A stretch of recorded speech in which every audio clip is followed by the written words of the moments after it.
Pauwi na galing eskwela si Nathan. 4:00 na ng hapon at nakakaramdam na siya ng gutom, kaya bumili muna siya ng makakain. May ilang minuto pa kasi siyang lalakarin bago siya makarating sa kanilang bahay mula sa sakayan ng tricycle. Malayo pa sa kanilang bahay, naririnig niyang tila maraming tao sa kanilang bahay. Tumuloy siya at naabutan sa loob ang kanyang Kuya Matt kasama ang isang babae na noon nakaupo sa sofa. May dala itong malaking bag at kaharap ng kanilang mga magulang. Pamilyar sa kanya ang babae. Noon niya naalala na ito pala ang babae sa wallpaper ng cellphone ng kanyang kuya. Ipinakilala naman siya ng kuya niya kay Sarah na siya ngang GF nito. Sexy ang babae at talaga namang maganda. Palangiti at parang hindi man lang nahihiya sa kanila. Napag-alamanan niyang mamamalagi pala ito roon sa loob ng 1 buwan, kaya ganoon na lamang karami ang dala nitong gamit.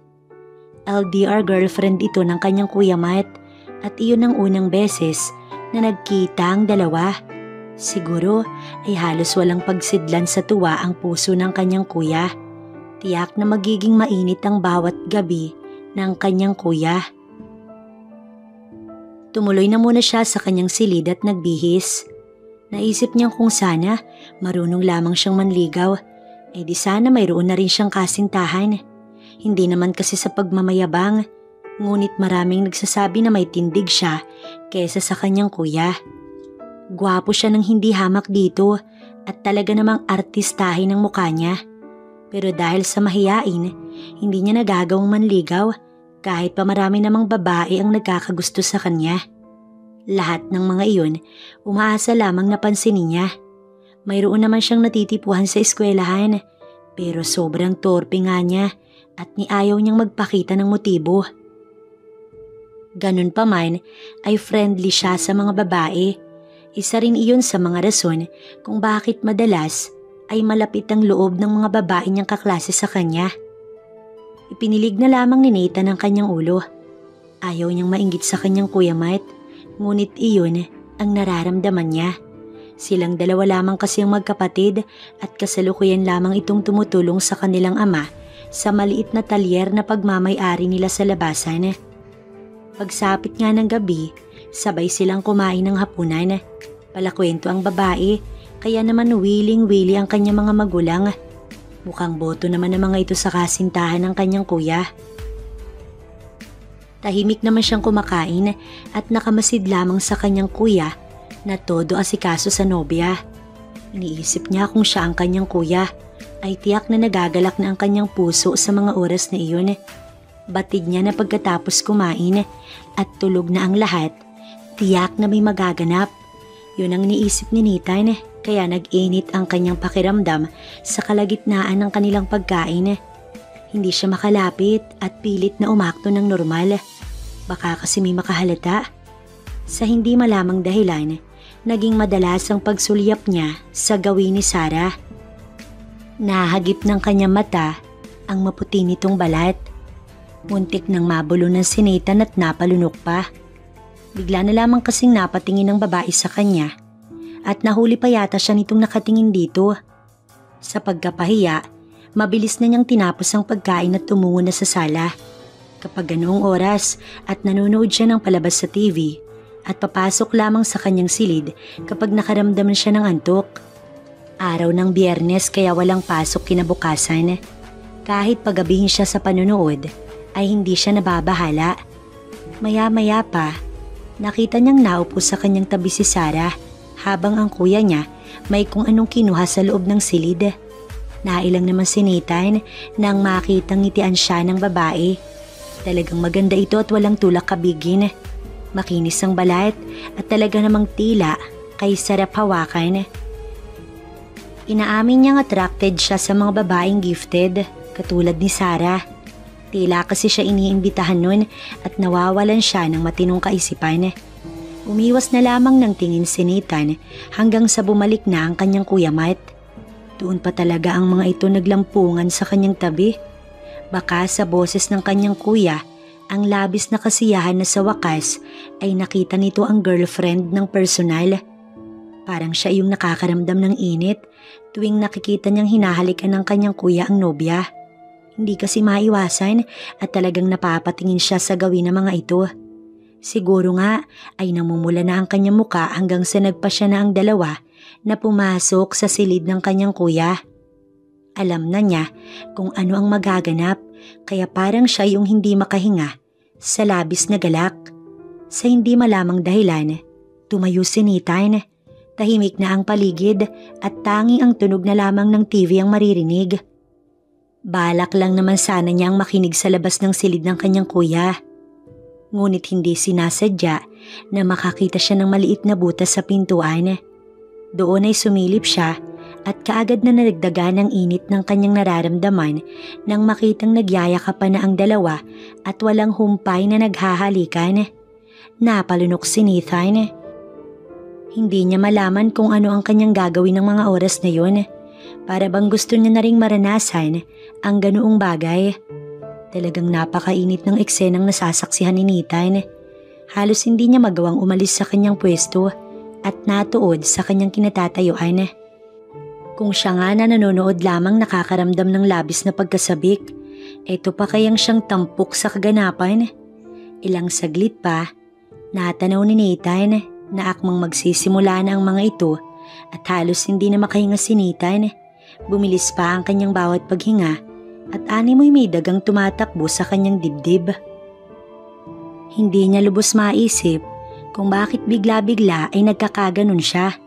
Para bang hindi niya na nakilala ang kanyang sarili hanggang sa nagawa niya nang ang gawin ang bagay na iyon sa kanya. Maya-maya pa, muntikan pa siyang mapahiyaw nang may tumapik sa kanyang balikat. Dagli siyang lumingon at nakita ang kanyang ama. Naroon ang pilyong ngiti sa mga labi nito at bumulong.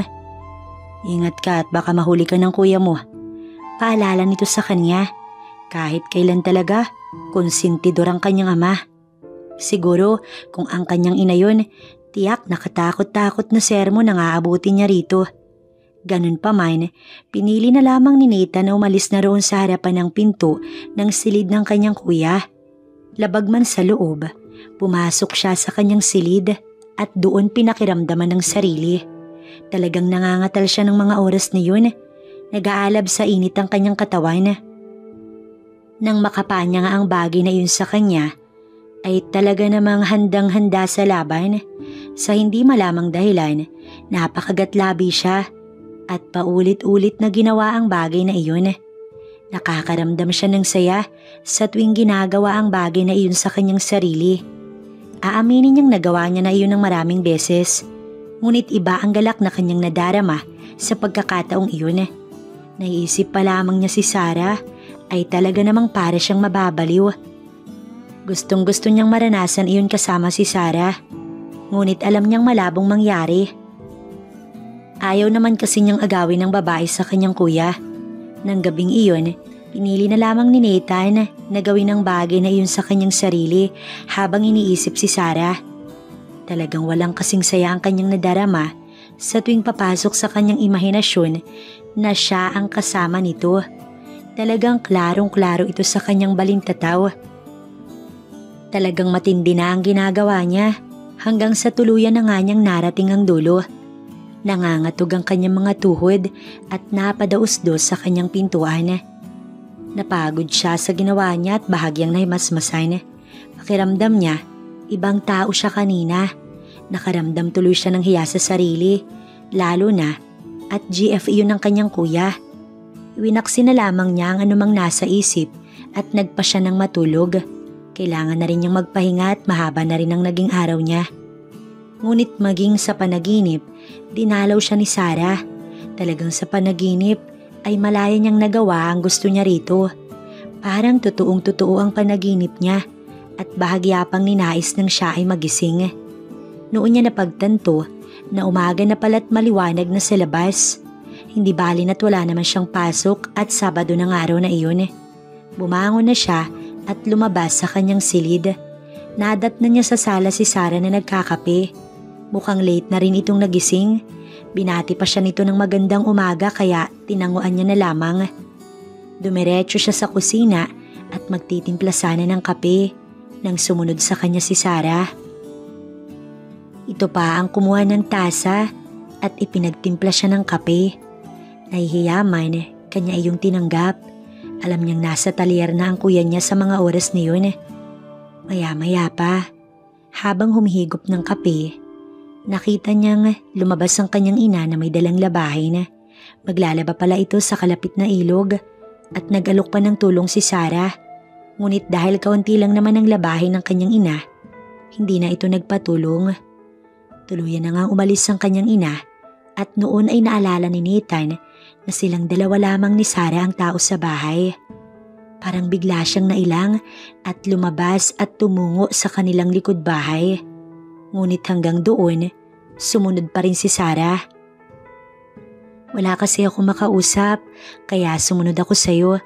Nahalata ko lang ha, todo iwas ka sa akin. Hindi mo ba ako gusto para sa kuya mo? Hindi niya inaasahan na magiging ganoon ito kaprangka.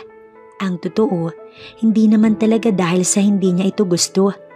Ayaw lamang niyang makaramdam ng init sa tuwing nakikita niya ang babae at nawawala siya sa kanyang sarili. Ngunit hindi niya iyon sasabihin. Hindi mainit lang kasi sa loob kaya lumabas ako. Pabulong na sagot niya sa babae at hawak-hawak pa rin niya ang tasa ng kape na tinimpla pa nito sa kanya. Wala na ngang nagawa pa si Nathan nang naupo sa kanyang tabi si Sarah. Mayroon kasing papag doon sa likod ng bahay kung saan ginagawa nilang tambayan kapag ganoong tag-araw. Nasa ilalim iyon ng isang malaking puno kaya naman talagang malamig ang pwesto roon. Palakwento ang babae katulad nga ng sinabi ni Nathan. Napipilitan naman siyang magkwento rito. Panay naman ang puna nito sa mukha niya. Kung bakit raw magkaiba ang itsura nila ng kanyang Kuya Matt. Siguro ay napansin din ito na may taglay nga siyang kagapuhan kaysa sa kanyang kuya. Mas matangkad din kasi siya rito kaya siguro napapansin iyon ni Sarah. Ngiti lamang ang sagot niya sa babae at wala naman siyang balak na pahabain pa ang usapan at masyado na siyang naiilang. Hanggang sa naitanong nito kung mayroon na ba raw siyang GF. Hindi niya maintindihan kung bakit pati iyon ay naitanong nito. Siguro ay dahil interesado sa kanya. Ngunit iwinaksi niya iyon sa kanyang isip at pinili na lamang na sagutin ang tanong ng babae. Sinabi niyang wala siyang GF sapagkat iyon naman talaga ang totoo. Sa nakita niya, biglang lumawak ang ngiti ni Sarah sa narinig. Habang tumatagal, ay parang nagiging komportable naman ang nararamdaman ni Nathan. Napahaba na ang kanilang kwentuhan hanggang sa nagpa siya na itong magluto ng umagahan. Alam niyang kapag tanghali ay umuwi ang kanyang kuya upang kumuha ng pagkain ng mga ito sa talyer. Sakto namang natapos sa pagluluto si Sarah ay tsaka nakabalik galing ilog ang kanyang ina at tapos na itong maglaba at nakaligo na rin. Sa ganoong oras ay napakatindi ng sikat ng araw kaya nagpa siyang tumungo sa ilog upang maligo. Hindi naman siya nagutom at late na nga ang kanilang umagahan kaya nawala na siya ng ganang kumain. Nagdala lamang siya ng sabon at shampoo at malapit lang naman talaga ang ilog sa kanilang bahay. Malawak ang ilog at may kalaliman kaya naman kaagad nang lumangoy si Nathan. Aaminin kasi niya na nadagdagan ng init ng panahon ang init na nararamdaman niya kanina sa pag-uusap nila ni Sarah. Lalo na at naaalala niya ang mga nasaksihan niya noong nakaraang gabi. Bumabalik sa kanyang isipan ang napakaganda nitong imahe. Malamig ang tubig sa ilog kaya naman napasarap ang paliligo ni Nathan nang may biglang tumawag sa kanya sa hindi kalayuan. Halika na, luto na ang umagahan. Mabuti at nakita kita mula sa malayo. Ipinatawag ka na kasing tita. Pasigaw ni Sarah sa pangpang. Hanggang doon ba naman ay sinusundan siya ng tensyon. Umahon na siya at kinuha ang sabon at shampoo na kanyang dala. Nagsabon na siya ng katawan at balak na ring umahon. Ngunit talagang hinintay siya ni Sarah. Noon ay natutokso na naman siya, lalo at napaka-sexy ng short nito. Pakiramdam niya, parang matagal na silang magkasama at magkakilala kung umasta ito. Nang matapos siya sa paliligo, nauna na nga itong naglakad pabalik sa bahay. Tahimik naman siyang nakasunod dito, at kitang-kita niya ang maganda nitong katawan. Napalunok siya nang wala sa oras. Talagang pinagpala si Sarah. Kay sarap pagmasdan habang ito ay naglalakad. Maging ang makinis nitong balat ay talagang lihim na nag-iimbita sa kanya at kahit pa sabihing bagong ligo siya, hindi niya maiwasang makaramdam ng init. Napalunok si Nathan. Pilit na lamang niyang iniwas ang kanyang mga mata sa gawin ng babae hanggang sa makarating sila sa bahay. Malapit nang magtanghali kaya hindi na iyon matatawag na umagahan. Nagbihis lamang siya at pagkatapos ay kumain. Talagang hinintay siya ni Sarah na matapos sa pagbibihis at sinabayan pa siya sa pagkain. Hindi niya maintindihan kung bakit ganoon na lamang ang babae sa kanya. Siguro kung naroon lamang ang kanyang Kuya Matt, siguradong magsiselos ito sa inaasta ng nobya. Maya-maya pa, patapos na silang kumain nang dumating ang kanyang kuya. Kukuha na ito ng tanghalian nito at ang kanilang ama ang naiwan lamang sa talyer. Mabuti at nakahandaan ang pagkain ng mga ito. Nanatili muna ang kanyang Kuya Matt at nakipagharutan saglit sa GF nito habang siya tumungo sa likod ng bahay. Ayaw niyang makita na nagkakatuwaan ng dalawa at halata naman sa kanyang kuya na kaagad nitong namiss ang kasintahan. Napaismid si Nathan. Kung alam lang sana ng kuya niya kung gaano kalapit sa kanyang GF nito sa tuwing wala ito. Ngunit iwinaksi ni Nathan ang nasa isip. Pati ba naman ang pakikipaglapit ni Sarah sa kanya bibigyan niya ng mali siya? Siguro ay talagang ganoon lamang ang babae at bunsong kapatid nga siya ng boyfriend nito. Ilang saglit pa, nakita niyang umalis na ang kanyang Kuya Matt, bit-bit ang baon nitong pagkain.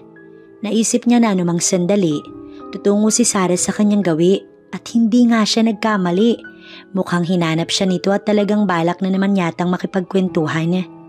Hindi masamang makipagkwentuhan nito sa kanya, ngunit iba ang kanyang nararamdaman. Hindi niya mapigil na isipin ang nararamdaman ng babae sa kanya at talagang tila iba ang tingin nito sa kanya. Maging siya ay panay ang lingon sa gawin nito at talagang nagpipigil lamang na magtanong sa babae kung bakit ganoon ito sa kanya. Natapos ang buong araw na halos nakabuntot na sa kanya ang girlfriend ng kanyang kuya. Tila hindi ito nauubusan ng kwento. Ang hindi nito alam ay mas lalo lamang lumalalim ang pagkagusto niya rito sa ginagawa nitong pakikipaglapit sa kanya. Hanggang sa sumapit ang gabi at dumating na ang kanyang ama kasama ang kanyang kuya. Sa hindi inaasahan ay may daladalang inumin ang kanyang ama at balak na naman yata nitong mag-inom. May dala namang pulutan ng kanyang kuya habang siya nakamasid lamang sa sala. Sanay naman kasing uminom ang kanyang kuya at iyon ang ayaw niyang gayahin. Kaya siguro mas may tindig siya rito dahil nga sa marami itong bisyo. Masaya namang nagluluto sa kusina ang kanyang ina kasama si Sarah. Tamang nood naman siya ng TV sa sala at nagsimula na ngang mag-inuman ang kanyang kuya kasama ang kanilang tatay. Hindi na siya inaya ng mga ito at alam naman ng mga ito na hindi siya umiinom. Hanggang sa matapos na sa pagluluto ang kanyang ina at sumali na rin ito sa inuman. Tamang masid naman si Sarah sa kabila habang masayang nagkukwento ang kanyang kuya. Ilang bote rin ang binili ng kanyang ama kaya alam niyang malalasing ang mga ito. Natawa na lamang sapagkat sa kanilang pamilya, siya lamang yata ang matino. Maging ang kanyang ina kasi malakas ring uminom. Itinuon na lamang niya ang sarili sa panonood ng paborito niyang palabas sa TV. Hanggang sa tila, isa-isa nang natatahimik ang kanyang angkan. Nang lingunin niya ang mga ito, lasing na lasing ang kanyang ina at tulog na ang kanyang ama. Napatingin siya sa gawin ng kanyang kuya na katabi lamang ni Sarah. Tahimik na rin ito at namumungay na ang mga mata. Sabi ko kasi wag ka nang uminom yan tuloy. Halika na nga.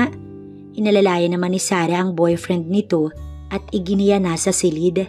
Naiwan naman sa sala ang kanilang ama at ina na noon ay mahimbing na ang pagkakatulog gawa ng alak. Hanggang sa tila nakaramdam siya ng galak sa kanyang dibdib. Natuon ang kanyang mga mata sa gawin ng pinto ng silid ng kanyang kuya. Tila siya mahinihintay na lumabas mula roon. Napalunok siya Nang bumukas ang pinto at iniluwa si Sarah, kaagad na nagtama ang kanilang mga mata sa puntong iyon. Kitang-kita niya ang kakaibang emosyon sa mukha ni Sarah. Tila ba may iba itong ipinahihiwatig? Dahilan kung bakit bigla napatayo si Nathan at kusang humakbang ang kanyang mga paa patungo sa gawin ni Sarah. Tila hinihintay naman siya nito hanggang sa tuluyan na siya makalapit. Nag-uusap ang kanilang mga mata at talaga namang kusang nagkalapit ang kanilang mga muka. Nag-aalab sa init ang katawan ni Nathan ng mga oras na yun. Hanggang sa tuluyang lumapat ang kanilang labi sa isa't isa. Dahilan ng pagkalusaw ng kanyang puso, halos hindi makapaniwala sa kanyang ginawa. Kaagad na dumaloy ang mas matinding pag-init ng katawan niya kaya nagawa niyang hapitin ng babae palapit sa kanya. Noon ay tila nawalan sila ng pakailam sa paligid at nakatuon lamang ang kanilang atensyon sa kanilang ginagawa. Hanggang sa kusang umangat ang kamay ng babae at napakapit na sa kanya. Nakalimutan nila na nasa labas lamang sila ng pintuan ng silid ng kanyang Kuya Matt. Maya-maya pa ay nagpa siyang hilahin ang babae palayo roon at baka may makakita sa kanila. Dinala nga niya si Sarah sa kanyang silid at doon mabilisan niya itong hiniga sa kanyang kama. Walang salitang lumalabas sa kanilang mga labi at para bang kusang nagkakaintindihan ang kanilang mga katawan. Batid niyang nagpipigil lamang ng ingay ang babae ng mga oras na yun.